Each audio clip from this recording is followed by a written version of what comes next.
So picture this. It's the year 1943 at the height of World War II. You're a high-ranking German official, and you've just been given word that German forces are about to invade Denmark and capture 7,000 Jewish citizens. So what do? Well, if you're Georg Duckwitz, you decide you're going to save all of them. Let's break it down. So if I've done my job correctly, you're probably wondering who Georg Duckwitz is, or rather who he was. Georg Ferdinand Duckwitz was born on September 29th, 1904 in Bremen, Germany, to an upper-class family. He was a college-educated man, and he studied economics and law in Freiburg and Bonn. And after graduating from college, joined a large international coffee company named Kaffee Haag. Yeah, apologies to any German-speaking viewers at my lack of understanding of the German language. Anyway, George ended up being sent to Copenhagen, Denmark in 1928. And in 1932, he got involved in German politics and entered the Foreign Office in 1933. In 1935, though, he ended up leaving due to an event known as the Night of the Long Knives, or Operation Hummingbird. I may do a video on this if I can get around demonetization, but we'll have to see. From there, it's assumed that George went on to work for the Hamburg American Line.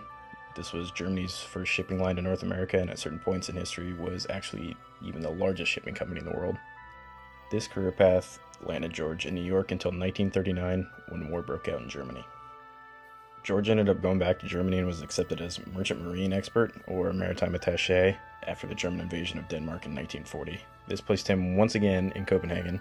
Now, as a side note, the German invasion of Denmark, from what I've read, didn't alter the government too much in Denmark. There definitely were some skirmishes, but the Germans mainly wanted control of Danish territory so that they could go on to invade Norway later on. With George being placed back in Copenhagen, he quickly became friends with many Danish officials and locals.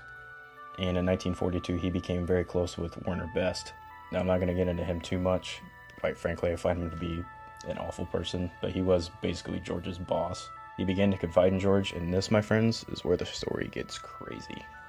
On September 28, 1943, Werner told George that there was a plan to deport all 7,000 known Jews out of Denmark and take them to Theresienstadt, a ghetto in the protectorate of Bohemia in Germany. George immediately organized a plan with the Swedish Prime Minister, Albin Hansen, to ensure all Jews in Denmark would have sovereignty in Sweden if transported there, and the Prime Minister agreed.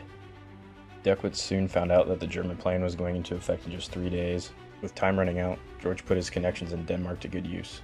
He passed the information on to Hans Hedtoft of the Danish Social Party, and the rest of the story is now known as the Miracle Rescue.